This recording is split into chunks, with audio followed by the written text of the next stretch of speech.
നിങ്ങളുടെ ഇഷ്ട പരമ്പരകൾ എക്സ്ക്ലൂസീവായി സൺ നെക്സ്റ്റ് ആപ്പിലൂടെ തികച്ചും ഫ്രീ ആയി ഇപ്പോഴേ ആപ്പ് ഡൗൺലോഡ് ചെയ്യൂ. എന്താ ശരത്തേട്ടാ എവർക്ക് പ്രാന്ത്? എവരാ പൊന്നുമണിയുടെ കുഞ്ഞിന്റെ കാര്യം പറഞ്ഞിട്ട് വരുമോ? ആ നശിച്ചവളുടെ കാര്യം പറഞ്ഞോണ്ട് ശരത്തേന്റെ പുറകെ നടക്കാൻ നിങ്ങൾക്ക് നാണമില്ലേ? ഞങ്ങളുടെ ഹൽദിയോ കൊളവാക്കി, ഇനി ജീവിതം കൂടെ കൊളവാക്കാൻ ഇറങ്ങിയിരിക്കുക. മോശം. എന്താ നിത്യ ഇവിടെ വന്ന് വന്ന് വഴക്കും ബഹളവും ഇല്ലാത്ത ഒരു നേരം പോലും ഇല്ലല്ലോ ഈ വീട്ടില്. അത് അമ്മയുടെ മരുമോളോടങ്ങ് പറഞ്ഞാ മതി. ഇവര് കാരണം എനിക്ക് ശരത്തേട്ടനും ഈ വീട്ടിൽ ജീവിക്കാൻ പറ്റാത്ത അവസ്ഥയായി. എന്താ ദേവികെ? അല്ല മാം, ശരത്തെ ഇത് കുഞ്ഞിനെ ഉപദ്രവിക്കണമെന്നോ വെള്ളത്തിൽ കളയണമെന്നൊക്കെ ഫോണിലൂടെ പറയുന്ന കേട്ടു. ഞാൻ ചോദിക്കുമായിരുന്നു പൊന്നുമണിയുടെ കുഞ്ഞാണോ ഉന്നോന്ന്. ശരത്ത് ആരോടെങ്കിലും എന്തെങ്കിലും ഫോണിൽ പറഞ്ഞ ദേവികയ്ക്ക് എന്താ? അത് മാത്രമല്ല, പൊന്നുമണിയുടെ കാര്യം ഈ വീട്ടില് സംസാരിക്കുന്ന എന്തിനാ? നമ്മളുമായിട്ട് ഒരു ബന്ധമുള്ള ആൾക്കാരല്ല. ഇവിടുത്തെ പ്രശ്നങ്ങൾ തന്നെ ആവശ്യത്തിലധികം ഉണ്ട്. അതിന്റെ കൂടെ നാട്ടുകാരുടെ പ്രശ്നങ്ങളും കൂടെ ഇങ്ങോട്ട് വലിച്ചോണ്ട് വരണ്ട ആരും. അമ്മ അങ്ങനെ പറയരുത്. ശരത്ത് ഈ വീട്ടില് നിൽക്കുന്നിടത്തോളം കാലം പൊന്നുമണിക്ക് ഈ വീടുമായിട്ടും നമ്മളുമായിട്ടും ബന്ധമുണ്ടെന്ന് തന്നെ ഞാൻ പറയും. അതാദ്യം അവര് തെളിയിക്കട്ടെ. അല്ലാതെ അതിന്റെ പേരിൽ ഇവിടെ കിടന്ന് തമ്മിൽ തല്ലി തല കീറാൻ പറ്റത്തില്ല. അമ്മ പറഞ്ഞത് കേട്ടല്ല? നിങ്ങൾ നിങ്ങളുടെ കാര്യം നോക്ക്. ഇനി അതല്ല, ആ നശിച്ചവളെയും കൊച്ചിനെ സംരക്ഷിക്കണമെന്നുണ്ടെങ്കിൽ നിങ്ങൾ ഡോക്ടർ നിരഞ്ജനെയും കൂട്ടുപിടിച്ച് സാമ്പ്രാണിക്കൊടി പോയി താമസിക്കും. വാ ശരത്തേട്ടാ.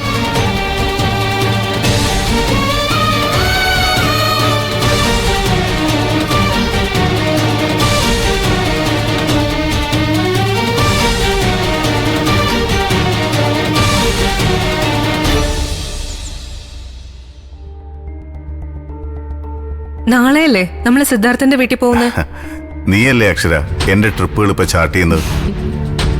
നാളെങ്കിൽ നാളെ പോയേക്കാം. എന്തിനാണ് നിരഞ്ജൻ? അല്ല സർ, ആ ചെക്ക് തിരിച്ചു കൊടുക്കണ്ടേ? വേണം, ഉറപ്പായിട്ടും വേണം. പക്ഷേ സിദ്ധാർത്ഥന്റെ പെങ്ങളുണ്ടല്ലോ, കഴുത്തിനീറ്റുന്നാവുള്ള, എന്താ അവരുടെ പേര്? പ്രേമ. ആ, പ്രേമമോ പ്രേതമോ എന്തെങ്കിലും ആവട്ടെ, അവർ ഈ വീട്ടിൽ വന്ന് ചെക്ക് വാങ്ങിക്കണം. അതിനവർക്ക് താല്പര്യമില്ലെന്ന് അന്ന് ഇവിടെ ഒന്ന് ബഹളം വെച്ചപ്പോ അവര് പറഞ്ഞതല്ലേ, അവരുടെ അച്ഛന്റെ സാന്നിധ്യത്തിൽ വേണം ചെക്ക് തിരിച്ചു കൊടുക്കാനെന്ന്. അപ്പൊ അത് മതി. അക്ഷരയുടെയും ഭർത്താവിന്റെ നട്ടലിന് ഉരുക്കിന്റെ ഉറപ്പുണ്ടെന്ന് അവര് ആ പട്ടാളക്കാരൻ അച്ഛന്റെ സാന്നിധ്യത്തിൽ കാണട്ടെ. സഹായിച്ചവനാണ് അഡ്വക്കേറ്റ് സിദ്ധാർത്ഥൻ, അത് മറക്കരുത്. ആണോ?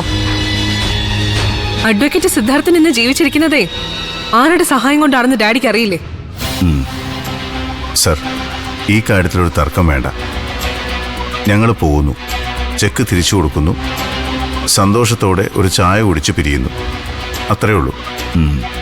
ശരി, നടക്കട്ടെ. ചെക്കൊക്കെ സേഫായിട്ടുണ്ടല്ലോ അല്ലേ? അതെന്താ ഡാഡി അങ്ങനെ പറഞ്ഞത്? ചെക്ക് എന്റെ കയ്യിൽ സേഫ് ആയിട്ടുണ്ട്.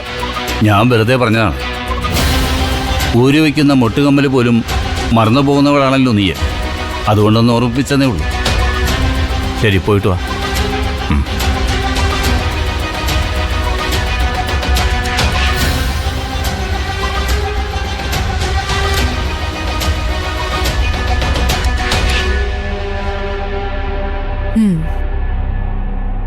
അങ്ങനെ നാളെ കൊണ്ടൊരു തലവേദന ഒഴിയുമല്ലേ?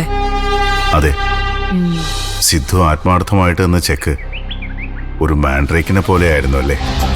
ആ, തന്നവർക്കും വാങ്ങിയവർക്കും കണ്ടു നിന്നവർക്കും എല്ലാം പ്രശ്നം. ആ, അത് നന്നായി തന്നെ അങ്ങ് തീരട്ടെ. അതോടെ ദേവിക്കും സിദ്ധാർത്ഥനും വീട്ടുകാർക്കും ഒക്കെ സമാധാനമാവുമല്ലോ. നമ്മൾ നാളെ സിദ്ധാർത്ഥന്റെ വീട്ടിൽ പോകുന്ന കാര്യം ദേവികയെ വിളിച്ചൊന്ന് പറയണ്ടേ? നമ്മളിത് തിരിച്ചു കൊടുക്കുന്നു എന്നുള്ളത് സുധിയുടെ വീട്ടുകാരും അറിയണ്ടേ? നമ്മൾ ആരെയും അറിയിക്കാനൊന്നും അല്ലല്ലോ അക്ഷര ഇത് ചെയ്യുന്നത്. നമ്മുടെ സമാധാനത്തിനും സ്വസ്ഥതയ്ക്കും വേണ്ടിയല്ലേ?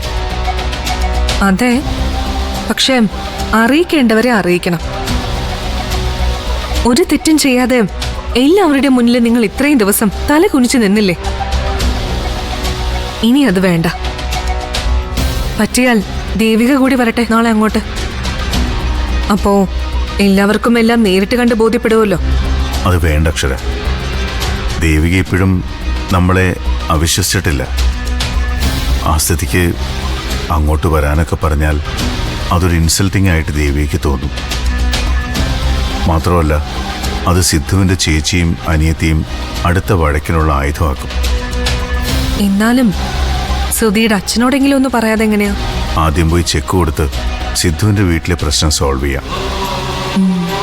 അത് കഴിഞ്ഞ് നമുക്ക് സുധിയുടെ അച്ഛനെ വിളിച്ച് കാര്യം പറയാം. അതുപോലെ മതി. എന്തായാലും ഞാൻ ഈ വിവരം അപ്പച്ചിയോടൊന്ന് പറഞ്ഞിട്ട് വരാം. ചെല്ല്. നമ്മളെ അപമാനിച്ച് രസിക്കുമല്ലായിരുന്നോ?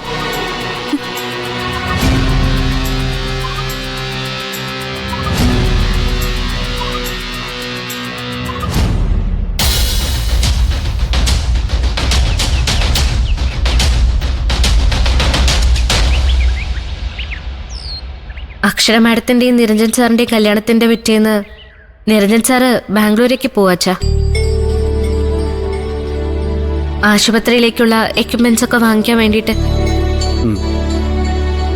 പിന്നെ ഒരു ക്ലിനിക്ക് ഓപ്പൺ ചെയ്യാൻ പോവാ. എല്ലാം നന്നായിട്ട് വരട്ടെ മോളെ. ഇന്ന് തുടങ്ങുമ്പോ വീണ്ടും 100 വരെ ഓടണമെന്നല്ലേ? കല്യാണമൊക്കെ ചടങ്ങായിട്ടാണോ അതോ? അതെന്തെങ്കിലും ആവട്ടെ എന്റെ പാർവതി, നിനക്കെന്നാ? അങ്ങനെയൊന്നും അല്ലമ്മേ. അക്ഷര മാഡത്തിന്റെ ഒരു ആഗ്രഹം. വഴക്കും ബഹളമൊന്നുമില്ലാതെ ഇപ്പോഴല്ലേ അവര് ജീവിച്ചു തുടങ്ങിയത്. എന്നതാടാ ഇവിടെ ഒരു കല്യാണത്തിന്റെ ആലോചനയൊക്കെ? ഒന്നുമില്ല എന്റെ അമ്മേ. കാളിദാസന്റെ കല്യാണത്തിന് പോകാൻ പറ്റിയില്ലല്ലോ എന്ന് പറഞ്ഞതാ. കാളിദാസനോ? ഏത് കാളിദാസൻ? സിനിമാ നടൻ ജയറാമിന്റെ മോനെ. മനോഹര, എന്റെ വായിലിരിക്കുന്ന കേക്കല്ലേ?